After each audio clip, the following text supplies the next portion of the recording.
আমরা এখন যুক্ত হব আমাদের সঙ্গে সহকর্মী তাহমিদ অমিত, যমুনা স্পোর্টস এডিটর, তিনি যুক্ত হবেন। অমিত ভাই, স্বাগত আপনাকে। নিলাম তো দেখলেন, প্রায় এক যুগ পর নিলাম ব্যবস্থা ফিরেছে বিপিএলে। উন্মাদনাটা কেমন দেখছেন? গতকালকে পর্যন্ত অন্যরকম আলোচনা ছিল একদম, আজকের আসলে আবহাওয়াটা কেমন দেখলেন? আচ্ছা, বিপিএল হচ্ছে আমাদের ব্র্যান্ড। এটা আসলে যেভাবেই বলি না কেন যে অনেক ধরনের সমালোচনা, বিতর্ক, আপনাকে মনে রাখতে হবে বিপিএল বাংলাদেশের ক্রিকেটের জন্য একটা বড় কিছু। আপনি প্রত্যেকটা স্টল হোল্ডার যদি বলেন, গণমাধ্যম বলেন, সব জায়গা থেকে এটাকে প্রমোট করার দায়িত্ব কিন্তু থাকে। সেই জায়গায় যে আমেজটার কথা বললেন, যা আসলে আজকে চারদিকে যে আমেজটা ছিল, নিলামটা অনেকদিন আপনারা হয়তো পাননি, আমরা প্রথম দিকে পেয়েছিলাম 2012-13-তে যখন নিলাম হচ্ছিল। ওই একটু হয়েছে, অভ্যস্ততার ব্যাপার আছে, নিশ্চয়ই পরের বার আরও অনেক সুন্দর হবে। তবে যতটুকু হয়েছে আমার কাছে অনেকই ভালো লেগেছে। এবং টিমগুলো, আমার ভাবনা ছিল যে ভুল করে বসে কিনা।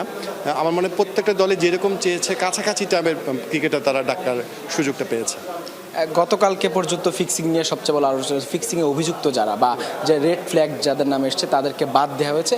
প্রথম লিস্টে কিন্তু তারা ছিল প্রাথমিক তালিকায়, দ্বিতীয় তালিকায় তাদেরকে বাদ দেওয়া হয়েছে একদম নিলামের একদিন আগে।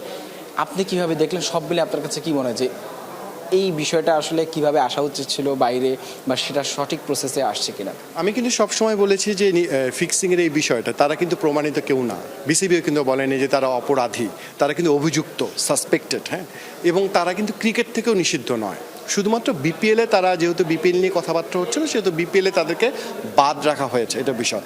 এবং এই স্ট্রং মেসেজটা আসলে অনেক আগে বিসিবি যদি দিত, অনেক কিছু ডালপালা বড় হতো না। মানে কঠোরতা অবলম্বন মুখে বলা হচ্ছিল। আপনি চিন্তা করেন, আশরাফুলের ঘটনার পর 10-12 বছরে কিন্তু এমন কোনো ঘটনা আমাদের চোখে আসেনি। তার মানে কি ফিক্সিং হয়নি? স্পট ফিক্সিং বিপিএলে হয়নি? আমরা অনেক কথা শুনেছি, কিন্তু বাস্তবতা কোথায় ছিল? তো এবার অন্তত এটা হয়েছে। তবে হ্যাঁ, এদের মধ্যে যদি কেউ নিরপরাধ থেকে থাকে, তারা নিজেকে প্রমাণের সেই সুযোগটা তারা নিশ্চয়ই পাবেন আমার মনে হয়। তবে একটা জিনিস হয়েছে যে আজকে ক্রিকেটাররা 3টা রিট করেছিলেন আদালতে, হাইকোর্টে। রিটটা খারিজ হয়ে গেছে। এবং এটা অনেকে ভাববে যে তারা একটা উকিল নোটিশ বিসিবিকে দিয়েছে। উকিল নোটিশটা কিন্তু আগে দিয়েছে বিসিবিকে, তারপর তারা রিট হয়েছে, রিটে তারা খারিজ হয়েছে। আমার কাছে বাংলাদেশের প্রেক্ষাপটে বলি যে এই যে ফিক্সিং, এটা কিন্তু ফৌজদারি অপরাধে আপনি অভিযুক্ত করতে পারেন না, এরকম কোনো আইন নেই। এবং ক্রীড়া মন্ত্রণালয়ের ভাবা উচিত, এটা যখন পর্যন্ত ফৌজদারি অপরাধ হবে না, আপনি এটা নির্মূল করতে পারবেন না। একটাই অপশন থাকে, কোনো দর্শক যদি 420 আপনার প্রতারণা করেছে, আপনি দর্শক মাঠে যে এই ম্যাচটা ফিক্সিং মনে হয়েছে, সেই জন্য যদি কেস করে, তাহলে একটা কেস হতে পারে। তা আমার মনে হয় মন্ত্রণালয়ে ভাবা উচিত এবং বিসিবিরও ভাবা উচিত। তবে আমার মনে হয় যে হাইকোর্টে না যে আমার ক্রিকেটারদের ব্যক্তিগত সিদ্ধান্ত, সেটা আরেকটু ক্রিটিক্যাল পর্যায়ে তাদেরকে নিয়ে যেতে পারে। তাদের আসলে বিসিবির পরবর্তী সিদ্ধান্তের জন্য আসলে অপেক্ষা করাটা উচিত ছিল। যারা কর্মকর্তা রয়েছেন বিভিন্ন জায়গায়, আমরা জানি তাদের নামও আছে, 5 থেকে 6 জনের নাম। সেই 6 জনের অনেককে আমরা দেখেছি আজকে নিলামে ছিলেন। কেন ছিলেন? হয়তো তাদের নামগুলো এখনও আসেনি। খুব দ্রুত তাদেরকেও বাইরে রাখতে হবে। ক্রিকেটারদের বেলায় আপনি কঠিন হলেন, কর্মকর্তাদের বেলায় কঠিন হলেন না, তাহলে কিন্তু একটা ভিন্ন বার্তা যাবে। সেটা নিশ্চয়ই যেন না হয়, আমরা সেটাই চাই। শর্ট টাইমে বিপিএল হবে, শেষ প্রশ্ন আপনার কাছে। শর্ট টাইমে বিপিএল, গত আসরে আমরা যেরকম জটিলতার সংকট সমস্যা দেখেছি, প্লেয়ার্স পেমেন্ট সহ নানান ধরনের ইস্যুতে, এত শর্ট টাইমে বিপিএল হবে, আপনি কি মনে করছেন শেষ পর্যন্ত আসলে বিসিবি কি বিপিএলটা সফলভাবে আয়োজন করতে পারবে? দেখেন, বাংলাদেশে সব কিছু শর্ট টাইমই হয়।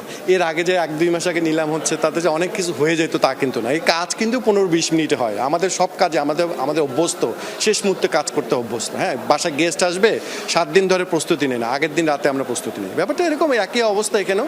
আমার মনে হয় না খুব বেশি সমস্যা হবে, এর মধ্যেও আয়োজন করা যাবে। চেষ্টা যদি থাকে, ইচ্ছা যদি থাকে, সব কিছু মিলে আজকে আয়োজন অনেক সুন্দর ছিল।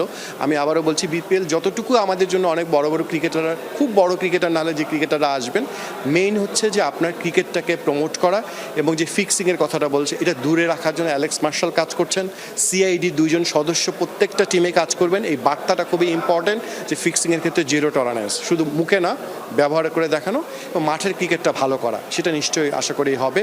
এবং একটা মাস নিশ্চয়ই আমরা প্রত্যেকটা মানুষ, আমাদের ক্রিকেটটা একটা খেলা নয়, আমাদের অক্সিজেনের মতো, নিশ্চয়ই মানুষ আনন্দের সময়টা। ধন্যবাদ আপনাকে সময় দেওয়ার জন্য।